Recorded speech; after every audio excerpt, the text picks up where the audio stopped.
Merci de nous rejoindre sur cette économie. Vous connaissez désormais l'émission panafricaine qui donne la parole aux dirigeants, décideurs et opérateurs économiques qui œuvrent chaque jour pour l'émergence du continent noir. Comme vous le savez, l'Afrique a ambition de devenir émergente économiquement. Cela ne sera facilité que si toutes les forces actives s'impliquent dans la production économique de nos États. Représentant 52% de la population environ, les femmes constituent donc un pilier important de cette mutation du continent. Si elles sont restées longtemps en marge, les femmes s'investissent aujourd'hui dans l'entrepreneuriat. Ce mouvement de femmes jeunes dans les affaires ou qui tentent de se lancer est de plus en plus perspective sur l'ensemble du continent. Et c'est à encourager.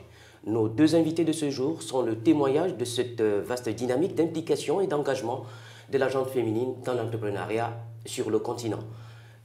L'une d'elles est promotrice d'une PME, je dirais l'entrepreneur agricole. La seconde s'investit plutôt dans une activité transversale, le coaching et l'accompagnement des entrepreneurs. C'est chez Junior Achievement Gabon, une ONG locale. Avec nos deux invités, nous allons débattre du coaching et de l'entrepreneuriat féminin, femmes, mais aussi essayer de cerner les motivations qui amènent aujourd'hui cette nouvelle race de femmes africaines à s'investir dans les affaires. Merci d'avoir accepté nos invitations. Madame Inès Boussamba, vous êtes coach, vous accompagnez, je veux dire, les jeunes promoteurs au niveau de Junior Achievement Gabon. C'est quoi Junior Achievement Gabon? Bonjour d'abord et merci. Junior Achievement est une ONG américaine qui existe depuis plus de 100 ans et qui s'attelle chaque jour à l'employabilité des jeunes par l'entrepreneuriat. Aujourd'hui, nous sommes convaincus que les jeunes peuvent s'auto-employer en créant eux-mêmes leurs propres entreprises. Donc, au quotidien, nous accompagnons les jeunes de toutes classes, des déscolarisés comme des étudiants, comme des personnes qui sont déjà en emploi, à monter leur entreprise. Alors, vous êtes spécifiquement responsable du programme Startup. Alors, c'est quoi ce programme Startup? Bien, le programme Startup est ce programme-là même qui accueille des jeunes qui arrivent avec des idées de projets déjà avancées. La personne, le porteur de projet a plus ou moins une idée bien précise de ce qu'il veut faire et nous, on l'accompagne au quotidien à modéliser en fait son projet, à le rendre viable d'abord, le rendre concret et au fur et à mesure, par un plan d'action, à concrétiser chaque étape pour arriver à la fin à ouvrir l'entreprise. Au niveau de l'Europe, on parle de coaching personnel, de coaching de jeunes entrepreneurs. Vous êtes coach, vous accompagnez. Comment cela se matérialise votre métier au quotidien? Comment vous vivez ça? Le terme coach me dérange un tout petit peu. Je préfère utiliser le terme accompagnement parce que c'est le terme le plus approprié dans le domaine de l'incubateur, dans le domaine de l'accompagnement. Enfin, voilà. Et en quoi consiste ce métier? Aujourd'hui, lorsque les jeunes entrepreneurs arrivent au niveau de l'incubateur, ils ont une idée, mais ils ne savent pas par où commencer. Voilà, on reçoit le jeune entrepreneur, il nous expose son projet, et nous, qu'est-ce qu'on fait? On essaye de voir avec lui quelle voie, en fait, choisir, vers où aller.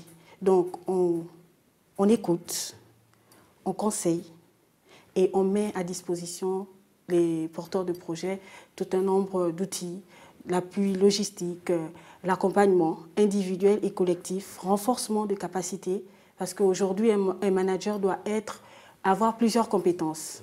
Des compétences variées. Oui, des compétences variées pour pouvoir gérer son entreprise plus tard. Au sujet justement de manager, nous avons un autre deuxième invité, Madame Joanna, c'est ça?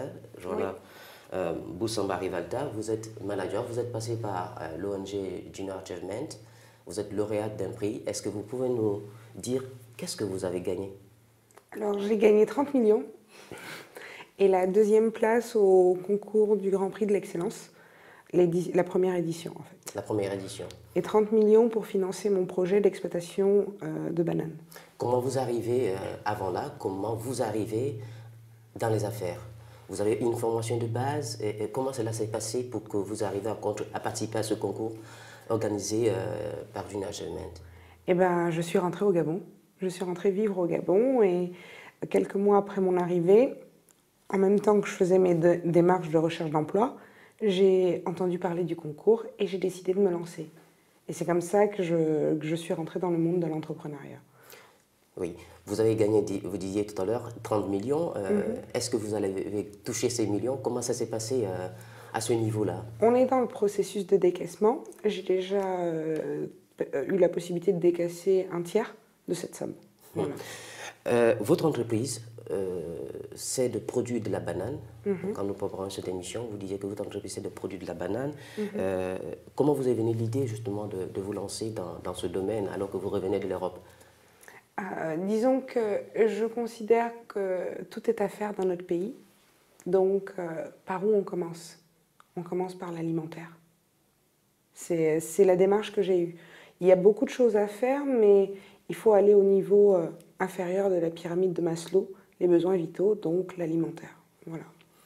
L'alimentaire, généralement, on constate, bon, vous l'avez expliqué, on constate aussi que d'autres jeunes filles, quand elles parlent d'entrepreneuriat, c'est le salon de coiffure, c'est les cosmétiques, c'est le vêtement. Et là, vous avez voulu complètement casser.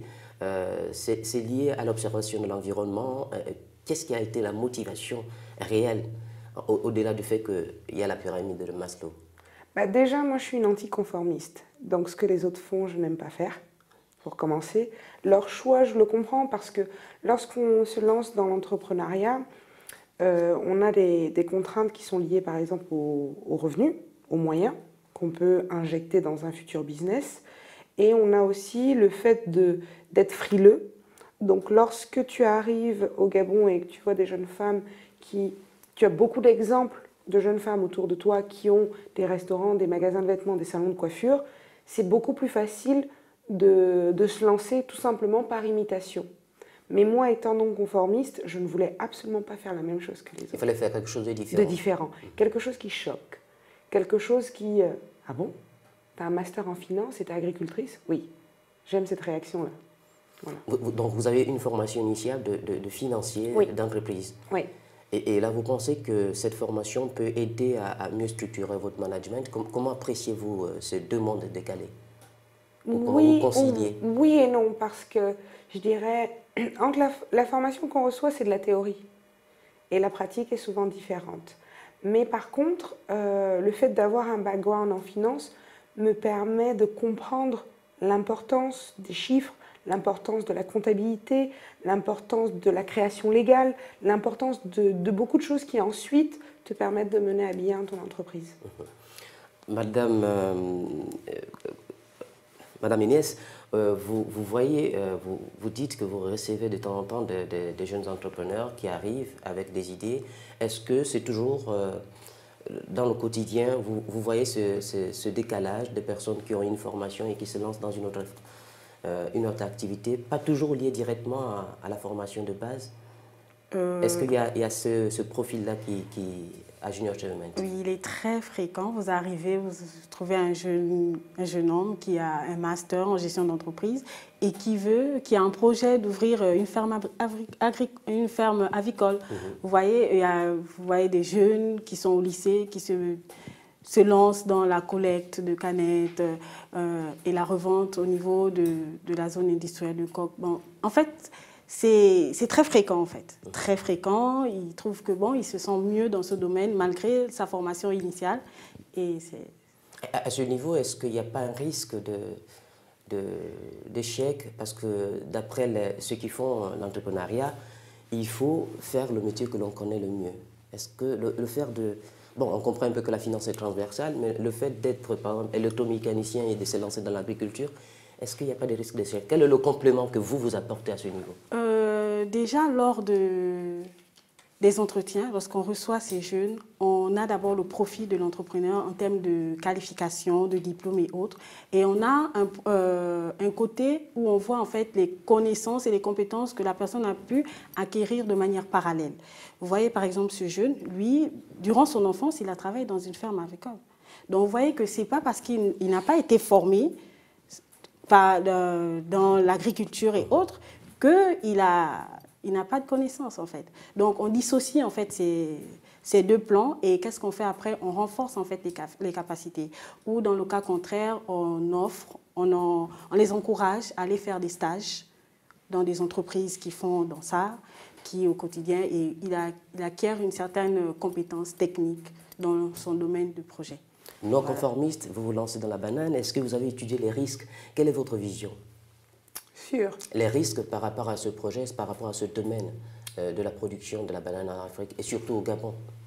Disons que la banane, c'est un secteur qui est très porteur à la base, mais qui souvent a comme handicap de nécessiter de gros moyens au départ. Non pas parce que ça coûte particulièrement cher, mais pour avoir une activité qui est rentable, vous devez vous installer sur une très grande zone et vous avez beaucoup de coûts liés à la mise en place de votre exploitation. Donc ça, c'est déjà un risque. Le fait d'investir une grosse somme. Deuxième risque, il y a aussi la question de la saisonnalité. Il faut s'y prendre au bon moment et avoir fait ce qu'il faut faire au bon moment. Parce que sinon, tout votre investissement peut être perdu. Si vous ne respectez pas la saison de pluie, la saison d'aménagement et autres. Disons que vous pouvez être en difficulté et après vous serez obligé de prendre d'autres mesures, comme par exemple l'irrigation, ce genre de choses. Mais c'est très important. Et en fait, et enfin, le troisième risque, ou troisième difficulté, je dirais, c'est l'accession au foncier, en fait. Voilà.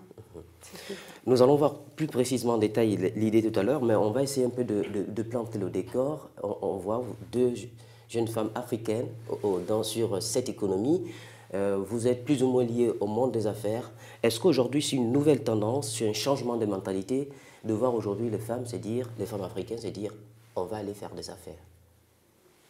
Qui prend la parole? Moi, je considère que les femmes ont toujours fait des affaires. Les femmes ont toujours fait des affaires. On le voit chez nous depuis qu'on est très jeunes.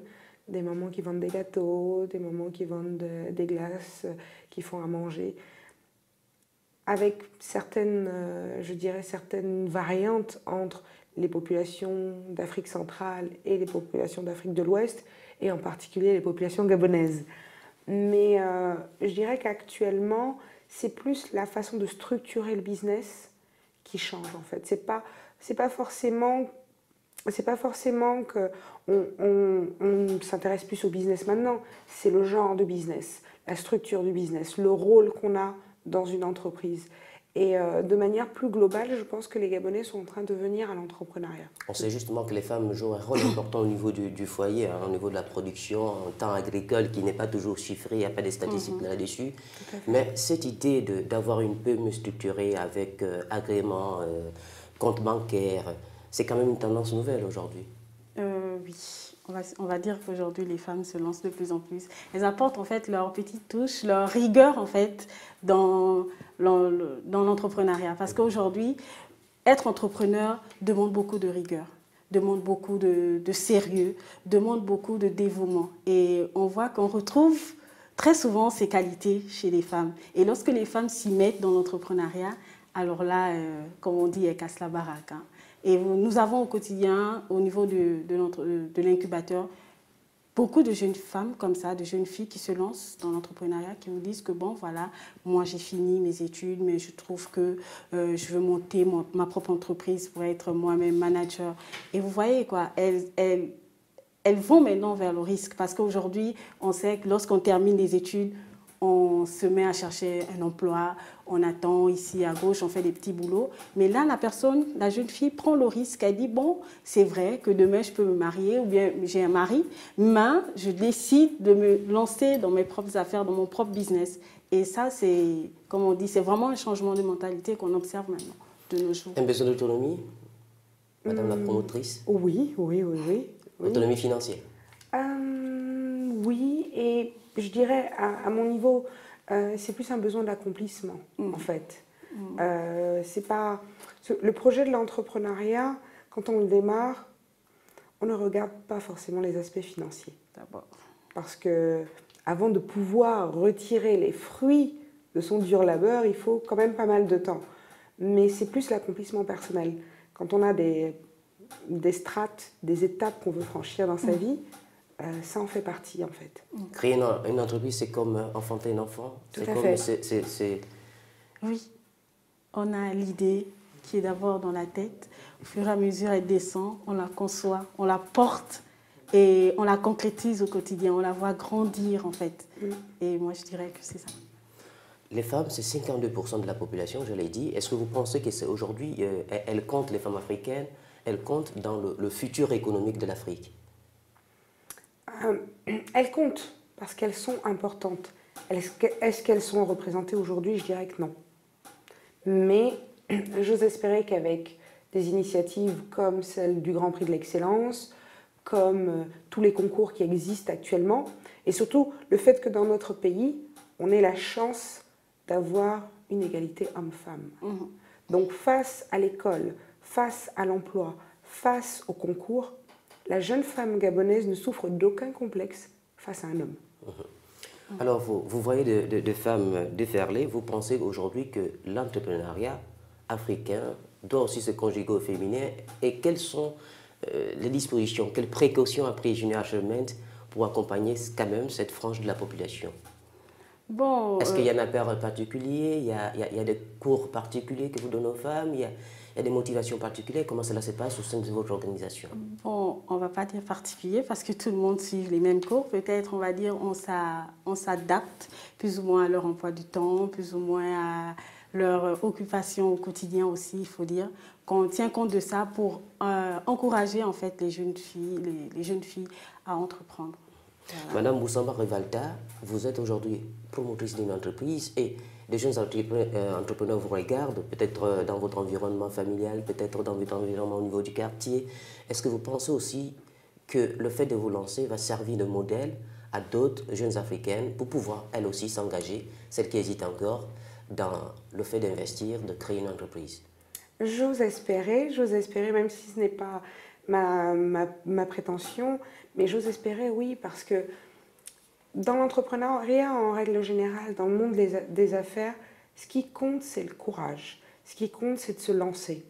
Donc si aujourd'hui, je devais être un leitmotiv ou une source de motivation ou d'encouragement pour déjà les jeunes, pour les Gabonais, pour les jeunes et encore plus particulièrement pour les femmes, ce serait vraiment une grande joie pour moi.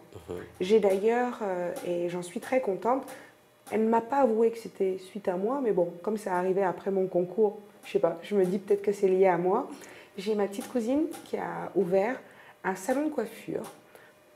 Attendez, hein, on n'est pas dans le schéma classique. Un salon de coiffure spécialisé pour les enfants. Et je pense que c'est le seul à Libreville spécialisé uniquement pour les enfants. Et c'est une vraie fierté pour moi. Je n'y suis pas encore allée, mais c'est une vraie fierté pour moi. Les femmes, pensez-vous aujourd'hui que les femmes peuvent conquérir ou doivent conquérir une place?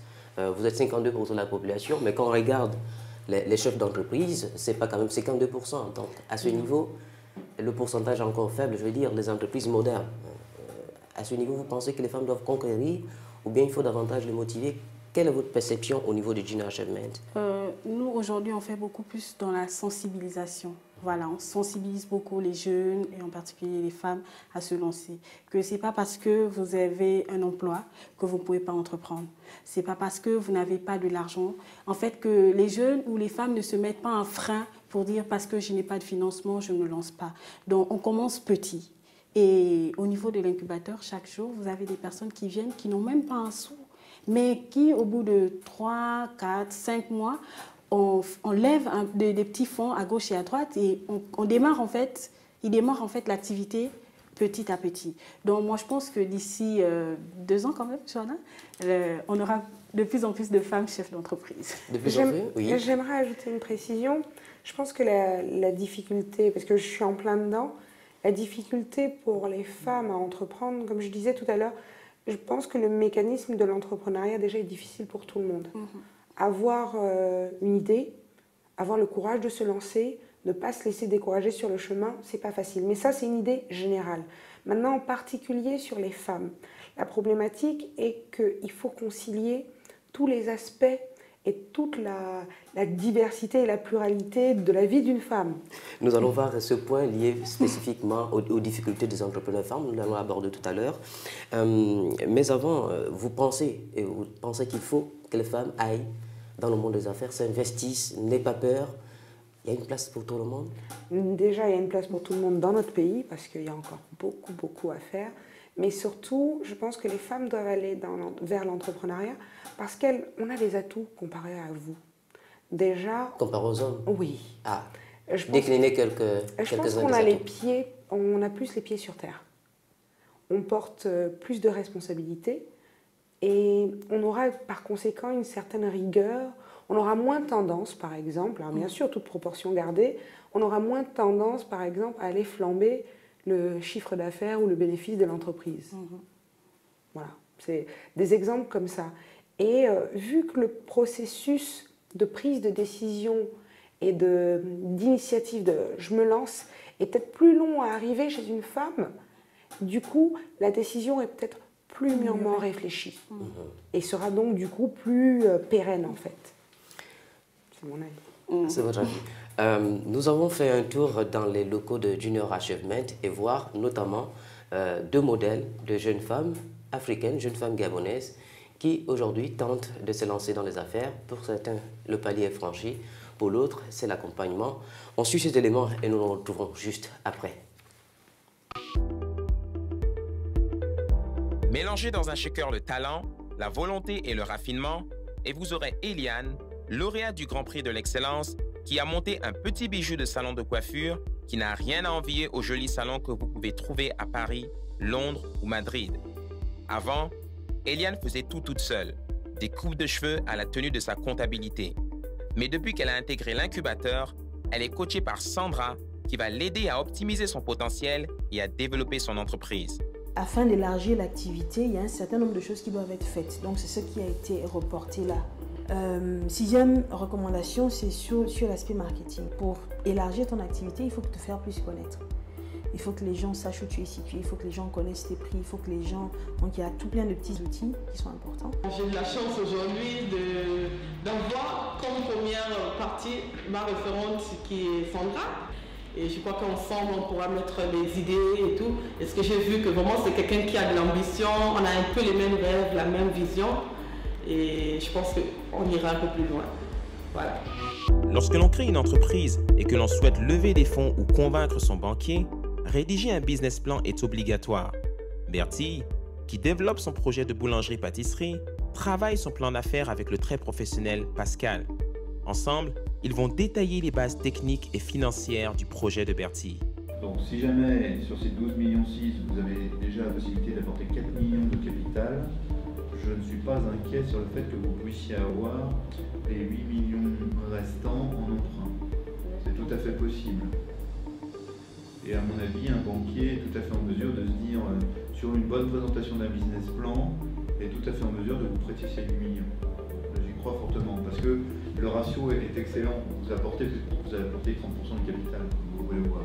Aujourd'hui, les associés du projet de la Madeleine de Quilla ont revu les dernières phases de leur business plan et sont en train de le tester, puisque l'une des associées est d'ailleurs en stage à l'Escale, une des boulangeries-pâtisseries de Libreville. Coaching et entrepreneuriat féminin, quelles sont les motivations des femmes? C'est le thème de notre mission d'aujourd'hui et nous avons 2 invités, des femmes, l'une qui fait dans l'accompagnement des jeunes entrepreneurs, elle est dans l'ONG Junior Achievement Gabon, et une autre promotrice, patronne d'une entreprise agricole, notamment spécifiquement dans le domaine de la banane. Donc et là, nous venons de voir un élément, l'incubateur, en quoi il consiste au niveau de Junior Achievement. L'incubateur consiste d'abord, dans un premier temps, à mettre à disposition des jeunes entrepreneurs du matériel. On entend par matériel tout ce qui est locaux, espace de travail, Internet, ordinateur, parce qu'on peut avoir une idée de projet, mais on a besoin d'un local où travailler, peaufiner son idée de projet, des ordinateurs et autres. Vous avez déjà ça d'un côté. Et dans un second côté, vous avez l'accompagnement. L'accompagnement individuel et l'accompagnement collectif. Individuel, vous êtes un porteur de projet, vous arrivez, vous êtes admis au sein de l'incubateur, vous avez un référent, c'est une personne qui est là, qui a plus ou moins une vision globale de l'entreprise, qui vous accompagne au quotidien, qui vous rencontre, vous travaillez sur votre projet, vous n'êtes plus seul, vous avez quelqu'un qui vous accompagne, qui vous aide dans vos rendez-vous extérieurs, qui essaye de peaufiner avec vous votre idée de projet. Et vous avez l'accompagnement collectif qui consiste à un renforcement de capacité. Vous pouvez être comme la jeune Madame Johanna ici, elle est financière, elle n'a pas des compétences dans le domaine du marketing, dans le domaine commercial. Et là, on organise des ateliers, des experts, des volontaires qui viennent et mettent à disposition leurs connaissances et leurs compétences aux jeunes gratuitement, bénévolement. Donc voilà, c'est un peu ça l'incubateur au quotidien. Madame Boussamba Rivalta, vous êtes passée par l'incubateur Junior Achievement, vous êtes financière, donc vous avez l'idée de business plan. Mais qu'est-ce qui vous a appris en plus? Elle a parlé du marketing, mais par rapport à votre projet, qu'est-ce que vous avez acquis en termes de valeur ajoutée? En termes de valeur ajoutée, j'en sais beaucoup plus sur l'agriculture que quand j'ai participé au concours. C'est-à-dire que j'ai des référents et des mentors qui m'accompagnent et qui m'apprennent certaines techniques liées au monde de l'agriculture. Les questions de saison, les étapes pour créer une bananeraie, les types de rejets, ce genre de choses en fait. Est-ce que vous avez trouvé là un ingénieur agricole qui... Oui, tout à fait, j'ai un ingénieur agronome qui m'accompagne. Ouais. Justement, parlons un peu de votre projet maintenant. L'entreprise, où sera-t-elle implantée? Elle sera implantée dans la zone de Ntoum, quelques kilomètres plus précisément avant Ntoum, dans la zone dite de Okolasi, qui est une zone très fertile et très accessible. Parce que la banane, l'une des contraintes aussi, c'est le transport, pour minimiser les pertes en fait. Et là, vous avez intégré cela dans votre projet. Tout à fait. Quelle est la vision finalement? On voit la banane, elle est cultivée au Cameroun, elle est cultivée un peu partout dans la sous-région, à Guadeloupe. Quelle serait la spécificité peut-être de la banane de Joyce Farm? Quelle est la vision derrière? Quel est le management, le marketing finalement, au sortir de Junior Achievement? Alors, mon idée, c'est à la fois simpliste et prétentieux, mais mon idée, c'est de redonner aux Gabonais la banane de leur enfance.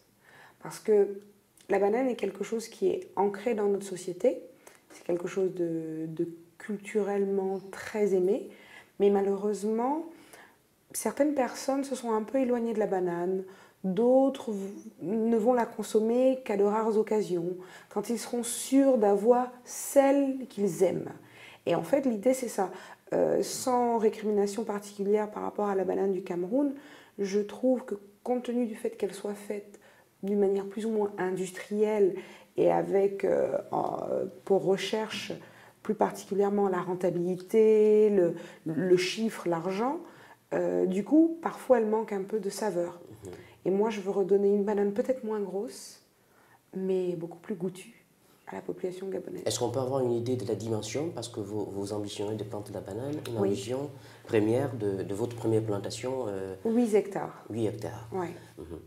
Quand vous dites que vous vous installez dans la zone d'Okolasi, est-ce que vous avez rencontré des difficultés particulières par rapport à l'approvisionnement des matières premières, je vais dire des semences, des rejets? Est-ce que ça a été facile dans un pays qui ne cultive pas d'avoir un volume important de rejets? Disons que c'est des difficultés qui m'attendent devant. Pour l'instant, on n'y est pas. C'est la prochaine étape. Là, je suis dans l'étape du terrassement. Et justement, l'approvisionnement en matières premières et en engrais ou pas spécialement engrais naturels, hein, parce que je compte faire du bio, ce sera la prochaine étape. Voilà. Alors le bio, on dit qu'il coûte cher. Oui. Comment voulez-vous concilier les besoins de mettre votre banane à la disposition d'un plus grand nombre, donc à des prix revenus, et le fait d'avoir cette qualité gustative, cette qualité bio? Est-ce que quelque part, ce n'est pas incompatible? Non, ce n'est pas incompatible, parce que ce qu'il faut comprendre, je prends l'exemple de la banane camerounaise. Déjà, elle vient de loin. Donc, sur le prix d'une banane que vous achetez à Libreville, sachant qu'elle vient de loin, il faut impacter le transport. Ensuite, la deuxième chose, c'est qu'il y a beaucoup d'intermédiaires entre le producteur dans la région de l'ouest du Cameroun ou du nord du Cameroun et le consommateur dans son assiette. Il y a beaucoup d'intermédiaires. Et chaque intermédiaire a besoin de se faire sa marge. Du coup, ça augmente le prix. Et enfin, je dirais peut-être l'envie de gagner trop que certains peuvent avoir. Alors que moi, mon activité, elle est à la fois économique et sociale. L'idée, c'est d'abord de pénétrer le marché, de produire gabonais, de consommer gabonais. Donc, s'il le faut, je réduirai mes marges. Au sujet justement des intermédiaires, on a vu au Salon de l'agriculture qui s'est ouvert la semaine dernière que le président français s'est fait huer par les agriculteurs, tout simplement parce que les agriculteurs dénoncent les marges plus importantes des distributeurs dans le segment agriculture. Madame Boussamba Rivalta a concrétisé son idée. Est-ce qu'aujourd'hui, au niveau de Junior Achievement, vous êtes content? Quelle est la prochaine étape dans l'accompagnement de cette jeune promotrice? Ou bien ça se fait chaque jour? L'accompagnement se fait étape par étape. Donc, comme elle vous l'a dit, elle est au niveau du terrassement. Après, au niveau du terrassement, elle va amorcer une autre étape. Et là, tout se fait avec le soutien, on va dire, de son référent, le soutien de son mentor, parce qu'ils sont tous deux des personnes qui ont une certaine expérience dans le secteur. Voilà. Donc, au fur et à mesure, et nous suivons en fait l'évolution des projets dans l'année. Parce que le programme s'étale sur une année, le programme Start-up, il s'étale sur une année. Et au bout de on décline le projet en tout un nombre d'actions à mener au quotidien. Donc, au bout d'1 an, il faut que le projet ait au moins un taux de réalisation de 80%. C'est-à-dire que si le projet n'est pas arrivé plus ou moins à terme, mais que toutefois, lorsque le porteur de projet sort de la pré-incubation, il soit plus ou moins proche de l'ouverture de son entreprise. Voilà. Madame Boussamba Rivalta, la banane de Joyce Farm, comment l'imaginez-vous? Quel est le marketing, je vais dire, que vous avez trouvé? Est-ce que ça sera une banane qui sera vendue dans les marchés populaires? Est-ce que ce sera une banane destinée au rayon? Quelle est l'approche, quelle est la vision à ce niveau pour marquer justement la différence? Je vais le répéter, je l'ai déjà dit, mais déjà la première étape pour moi, c'est de Quelle sera la différence en fait? C'est de susciter un sentiment nationaliste. Le premier credo, c'est consommer gabonais. Et mon slogan déjà, c'était « par nous, pour nous ». Ça, c'est mon slogan. Ensuite, le deuxième axe ou la deuxième stratégie marketing, c'est la proximité. C'est-à-dire que je compte implanter à plus ou moins long terme des stands. Des centres de distribution, des sites de distribution. Des stands qui seront disséminés dans toute la ville et qui fera que, au lieu... Parce que la démarche classique, lorsque les gens veulent de la banane, c'est pour les populations qui organisent par exemple un mariage, un événement comme ça, ils vont aller directement au marché banane. Parce qu'ils vont se dire, bon, c'est là-bas qu'arrive la banane en grande quantité, c'est là-bas que je peux l'avoir moins cher. Alors que moi, je vais rapprocher la banane des différentes zones d'habitation, tout en garantissant la qualité et le coût et le prix. Voilà.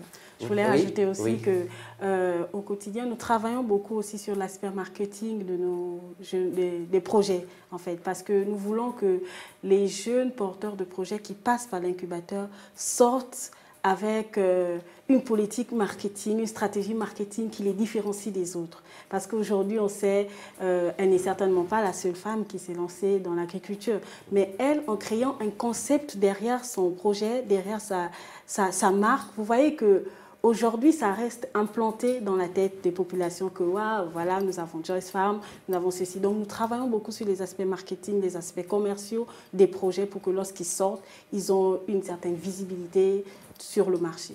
Voilà. À ce niveau, je veux dire, est-ce que ce n'est pas difficile? On sait qu'une entreprise, c'est plusieurs métiers, c'est la finance, le commerce. Comment vous répartissez les tâches dans l'accompagnement? Est-ce qu'en même temps que vous occupez des travaux sur le terrain, le terrassement, vous réfléchissez au marketing, vous actualisez? Comment vous faites? Est-ce que vous déléguez, vous sous-traitez? Quelle est l'approche? Non, je dirais que ce n'est pas forcément délégué, sous-traité, non. Surtout pas à ce stade-là. Parce que à ce stade, on est dans la conception. Donc à partir du moment où on est dans la conception et dans la concrétisation d'une vision, il faut être sûr que ce qui sera sur le terrain sera conforme à la vision que tu te fais de ton projet. C'est plus une question de communication. J'ai une difficulté, j'ai un besoin, j'ai un conseil à prendre, j'appelle. on se rencontre, on a des réunions hebdomadaires, donc j'en fais avec Jie tous les lundis, parfois jusqu'à très tard dans la nuit, et tous les jeudis avec Deloitte. Donc on se voit hebdomadairement depuis déjà 3-4 mois ou plus, et même avant en fait. Donc c'est vraiment de la communication. Face à une difficulté, une prérogative, un besoin, on communique, on change d'axe, on modifie. Voilà, c'est surtout ça en fait. Alors, Junior Achievement, je ne sais pas exactement comment vous êtes accompagné. On sait qu'il y a un programme start-up. Comment vous faites pour trouver aussi des compétences dans le secteur varié? Je veux dire, il y a les métiers du secteur agricole, mais il y a bien d'autres services. On a vu tout à l'heure dans l'élément qu'il y avait la coiffure, et il y avait la boulangerie. Comment vous surmontez justement l'idée, la contrainte de ressources humaines spéciales? Bon, on va dire déjà que Junior Achievement a un grand carnet d'adresses, déjà, pour commencer. Et si vous allez sur notre site, vous allez voir, il y a une partie où il y a bénévoles. Et il y a beaucoup de personnes de compétences diverses qui s'inscrivent, en fait, au sein de notre ONG en tant que bénévoles. Et ce sont ces personnes à qui nous avons recours lorsque les jeunes porteurs de projets ont besoin d'un conseil, d'un accompagnement technique dans tel ou tel secteur d'activité. Voilà, c'est un peu comme ça que Junior Achievement fonctionne au quotidien pour avoir en fait ces ressources, mobiliser ces ressources autour des jeunes. Nous passons en fait par ça. Nous utilisons notre réseau, notre carnet d'adresses. Nous avons les bénévoles aussi qui nous accompagnent, qui s'inscrivent au niveau de notre site ou qui appellent au niveau de notre siège et dire que bon voilà, moi je suis formée en QHSE. Bon, vous avez besoin de moi, je suis disponible pour faire un atelier, pour expliquer les jeux, discuter avec les jeunes sur le domaine. Donc, vous voyez que tout y est, on va dire. Tout le dispositif est mis en place pour accompagner. Est-ce qu'on doit comprendre qu'à Junior Achievement, il n'y a pas de filière spécifique et que toutes les idées sont la bienvenue à Oui, nous sommes un incubateur multisectoriel. Alors là, on accepte tous les secteurs d'activité chez nous. Et une fois que le porteur de projet arrive avec une idée de projet qui est plus ou moins technique, et là, on fait appel à des experts. Voilà, pour Madame Boussamba ici, on a dû faire appel à un expert dans le domaine de l'agriculture ici au Gabon, et qui n'a pas hésité à mettre à disposition ses connaissances pour le porteur de projet. Madame Boussamba nous a indiqué que le prix Junior Achievement était de 30 millions pour son projet. Comment faites-vous pour réunir les récompenses? D'où viennent les fonds qui financent ces prix? Surtout que vous avez lancé l'édition 2016 de ce concours. Voilà, on va dire que le concours Grand Prix de l'Excellence, c'est une initiative du président de la République qui a décidé de donner à tous les Gabonais la même chance de réussir. Et nous savons qu'aujourd'hui, les jeunes Gabonais ont beaucoup de projets. Ils veulent se lancer dans l'entrepreneuriat, mais faute de moyens. Donc aujourd'hui, le concours, le Grand Prix de l'Excellence est un moyen, parmi tant d'autres, à avoir accès à un financement pour pouvoir démarrer son entreprise. Donc voilà, c'est ça. On va dire la présidence qui met à disposition les jeunes, les fonds pour pouvoir démarrer. Mais il faut bien passer par un processus de sélection parce que sinon tout le monde va se réveiller un bon matin et dire moi j'ai une idée d'entreprise et puis après on lui met de l'argent. Et ceux qui nous suivent, quel est le processus de sélection pour l'édition 2016? Bon voilà, déjà cette année nous avons innové. Nous organisons d'abord une caravane de sensibilisation à l'entrepreneuriat qui se fait dans toutes les 9 provinces. Nous avons commencé la semaine d'avant, ici à Libreville. Nous aurons un deuxième week-end pour entreprendre qui se passera le week-end du 22 avril. Et là, actuellement, la caravane est au niveau de Yem pour sensibiliser les jeunes en entrepreneuriat, les former à comment modéliser son idée d'affaires. Et une fois que nous avons terminé la caravane, les inscriptions seront ouvertes à partir du 10 avril. Voilà, du 10 avril au 10 mai, les jeunes ont la possibilité de candidater, venir, que ce soit en ligne, que ce soit sur place au niveau de l'incubateur.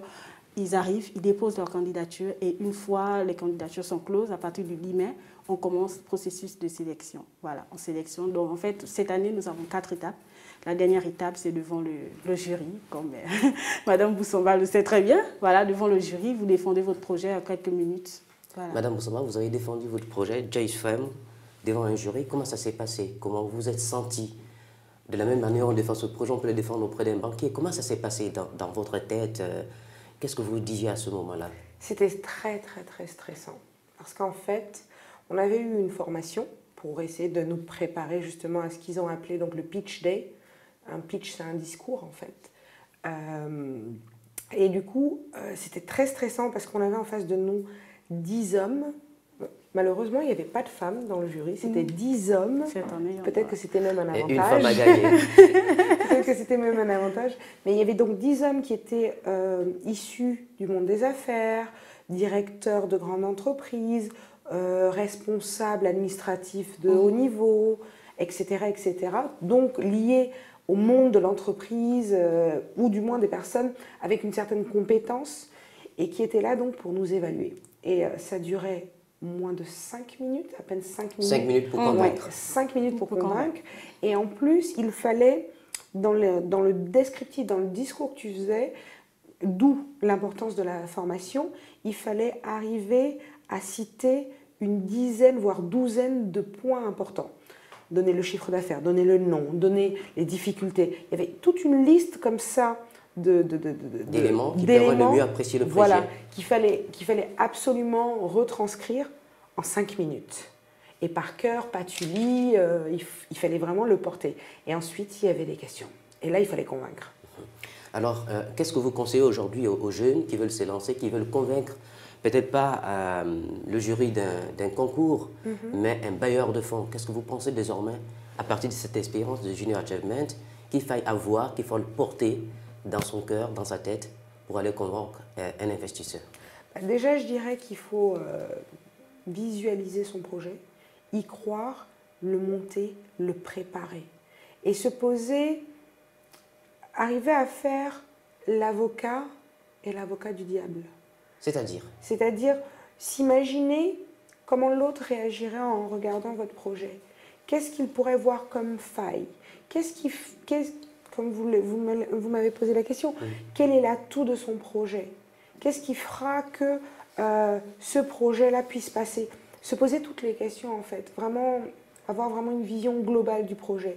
Et s'il arrivait, après cette rencontre avec ce bailleur, que le bailleur refuse de financer ce projet, ce qui peut être fréquent, ce qui arrive souvent, je dirais de donc repenser son projet en termes de moyens et de réduire peut-être son projet, mais pas d'abandonner son projet. Parce que je pense que tout le monde aujourd'hui, regardons l'exemple de l'Afrique de l'Ouest, tout le monde a la possibilité aujourd'hui de se lancer dans des affaires, même avec une très petite somme. On n'est pas obligé, il faut vraiment qu'on se sorte ça de la tête, on n'est pas obligé de rentrer dans des projets où justement il faut 30 millions. Moi, ce projet-là, ça a été une opportunité que j'ai réussi à saisir. Mais aujourd'hui, quoi qu'il arrive, après ce projet-là, je me lancerai dans d'autres projets. Et je n'aurai peut-être pas 30 millions à disposition. L'idée, c'est de trouver l'idée. Le secteur agricole a des difficultés particulières. On a évoqué la question du foncier. Vous ambitionnez de devenir une grande entreprise. Vous avez cité plusieurs points. Comment comptez-vous étendre au niveau du Gabon? Et est-ce que vous avez le rêve aussi de partir au-delà de Gabon, de vendre vos produits au-delà des frontières nationales? Disons que ça, c'est quelque chose que je ne me suis pas encore permis de faire. Je ne me suis pas encore permise de rêver à l'international.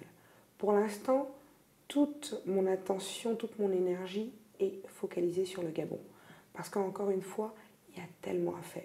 Une fois qu'au Gabon, banane, dans l'esprit du Gabonais, banane équivalera à Joyce Farm, là je pourrais partir à l'étranger. Très bien.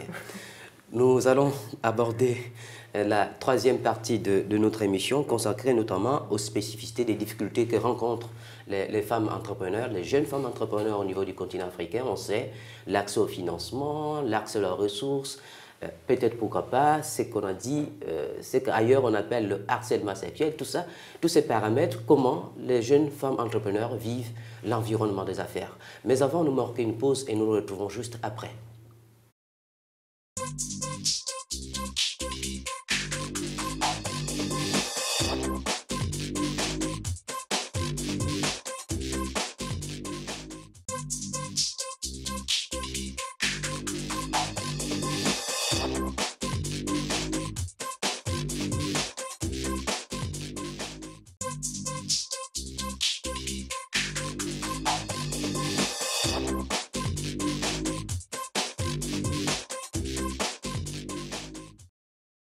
coaching et entrepreneuriat féminin, la motivation ou les motivations des femmes entrepreneurs aujourd'hui, entreprendre, c'est aussi rencontrer, affronter des obstacles, des difficultés. Quand on est femme, on est entrepreneur, quelles sont les difficultés liées notamment au genre? Je dirais concilier la vie privée et la vie professionnelle. Mais c'est déjà le cas quand on travaille pour quelqu'un ou quand on travaille dans une administration ou dans une entreprise. Mais quand on est en plus le porteur du projet, le PDG, on ne peut pas se dire bon, je ne vais pas aller, je m'occupe d'abord de l'enfant ou je m'occupe d'abord de monsieur, ce genre de choses. On est obligé d'avoir des journées vraiment à rallonge. Et c'est entre guillemets l'avantage qu'ont les hommes pour entreprendre. Et c'est peut-être une des explications pour lesquelles il y a peut-être moins de femmes à la tête de grandes entreprises, moins de femmes chefs d'entreprise. Parce qu'il faut arriver à conjuguer sa vie en tant que femme, sa vie en tant qu'épouse, sa vie en tant que mère, sa vie en tant que chef d'entreprise. Et il n'y a que 24 heures dans la journée. Au niveau du Gabon, il a été initié une politique de Al-Gaderi. Est-ce que vous pensez que les structures, par exemple, comme ça, peuvent vous aider, vous, femmes entrepreneurs? Moi, aujourd'hui, non. C'est ma nounou qui m'aide. Ma nounou et le fait d'avoir un époux très conciliant, ouais. Au niveau de Junior Achievement, la question, les spécificités liées à l'entrepreneuriat féminin, est-ce que vous abordez cette thématique? Est-ce que vous coachez celles qui se lancent dans les affaires, justement, à intégrer ces paramètres dans la gestion quotidienne de leur petite entreprise, ou petite ou grande entreprise? On va dire que c'est cheval de bataille au quotidien. Vous avez des jeunes, des femmes qui commencent leur projet et puis lorsqu'elles tombent enceintes, elles sont obligées d'abandonner. Nous avons eu des cas comme ça où elle vient, elle vous dit non, elle a une grossesse difficile, elle ne peut plus continuer. Toutefois, avant de laisser en fait le porteur de projet partir, on essaye de voir dans quelle mesure on ne peut pas l'accompagner, mais bon. Et après, c'est à la décision en fait de la jeune femme, et puis bon, elle arrête, mais on va dire que c'est vraiment pas du tout facile pour les femmes, parce qu'aujourd'hui, elles vont venir, bon, c'est bon, ça va, elles essayent d'aller, elles avancent, mais avec les occupations, elles vont vous dire que bon, voilà, mon mari trouve que... C'est l'impact sur la productivité des femmes. Tout à fait. Oui. Elle va vous dire non, mon époux pense que je donne plus mon temps au projet et je délaisse ma vie familiale. À ce niveau, faut-il avoir un époux et des parents conciliants qui comprennent? Tout à fait, parce qu'on a besoin d'avoir ce soutien-là. C'est psychologique, mais le fait de savoir, par exemple, que si on a eu une réunion très tard, ou si on n'est pas allé chercher le petit à l'école, on n'a pas droit à une dispute en rentrant à la maison, ça donne des ailes. Le fait de savoir qu'on est encouragé, qu'on est soutenu, qu'on est épaulé, ça donne des ailes. En Europe, certaines femmes ont choisi la rupture. J'entreprends, je prends d'abord mon indépendance financière. Quelle est votre approche en tant que femme africaine? On sait que la femme africaine aime le foyer, ça va être peut-être les mots de la fin. Moi, mon mari, il est prêt à être homme au foyer si je deviens très riche, donc je n'ai pas de problème. En tant qu'accompagnatrice de jeunes entreprises, qu'est-ce que vous préconisez? Vous n'abordez pas ces dimensions. Qu'est-ce que vous dites pour les rendre plus fortes, les femmes? Bon, moi, je pense qu'il ne faut pas abandonner son rêve, quelles que soient les difficultés qu'on peut rencontrer au quotidien. C'est vrai qu'on peut peut-être lâcher un petit moment pour essayer de voir un peu plus clair, mais de voir aussi après dans quelle mesure continuer, en fait, dans son projet d'entreprise. Voilà. Souvent, une femme qui a réussi, on se dit, au sein de l'opinion africaine, ah oui, c'est une femme, elle a réussi parce qu'elle a utilisé son corps. Votre réaction, et ce sera la fin de cette émission. Moi, je dirais non. De nos jours, les femmes sont plus battantes en fait que les hommes. Elles savent où aller chercher et elles sont généralement plus disposées à commencer petit en fait. Elle se dit, même si j'ai un projet de 30 millions, je peux commencer par vendre d'abord ceci et puis quand je vais avoir un peu d'argent, je vais envoyer ça pour ça. Donc vous voyez qu'aujourd'hui, elles ont beaucoup plus d'idées en fait pour pouvoir démarrer. Celles qui font ça, c'est parce qu'elles n'ont que ça. J'estime avoir un bon cerveau et ne pas avoir besoin de ça. Et que Dieu m'en préserve. Voilà. Merci d'avoir répondu à notre invitation. Nous rappelons que nous resterons sur ce plateau Madame Romilda Bouté, qui est responsable de programme Start-up, et Madame Johanna Boussamba Rivalta, patronne de Joyce Ferme, une PME qui va se créer. Le thème d'aujourd'hui, c'était le coaching exactement, et l'entrepreneuriat agricole féminin. Peut-être quelqu'un a-t-il un besoin, un mot spécial à dire pour cette émission? Moi, je dirais juste, j'encouragerais juste tout le monde, tous les jeunes filles comme jeunes hommes, à s'inscrire, à participer au Grand Prix de l'Excellence pour la prochaine édition, ou même en dehors du Grand Prix de l'Excellence, à concrétiser leurs rêves et à se lancer dans le monde de l'entreprise. Voilà. Moi, je dirais qu'aujourd'hui, l'entrepreneuriat n'est plus un rêve. C'est une réalité et vous avez l'incubateur national qui est là ouvert. Nous ne fermons pas nos portes, on accueille les jeunes qui ont une idée de projet, qui veulent se lancer, à venir vers nous et puis après, on accompagne. Et puis aussi, comme je disais tout à l'heure, on invite beaucoup plus les jeunes, les femmes, à s'inscrire au Grand Prix de l'Excellence. Voilà. Les inscriptions démarrent le 10 avril. Du 10 avril au 10 mai. Et déjà même, le 22 avril, nous avons une autre campagne de sensibilisation qui aura lieu au niveau de la Chambre de commerce. Voilà, c'est ça. Merci de nous avoir suivis. Vous avez été en notre compagnie et nous parlions du coaching, de l'entrepreneuriat féminin. Vous le savez, les femmes, c'est 52% de la population africaine. Nous visons l'émergence à l'horizon 2035-2040. Il faut que les femmes s'impliquent dans l'entrepreneuriat, dans les affaires. Merci de nous avoir suivis et à la semaine prochaine.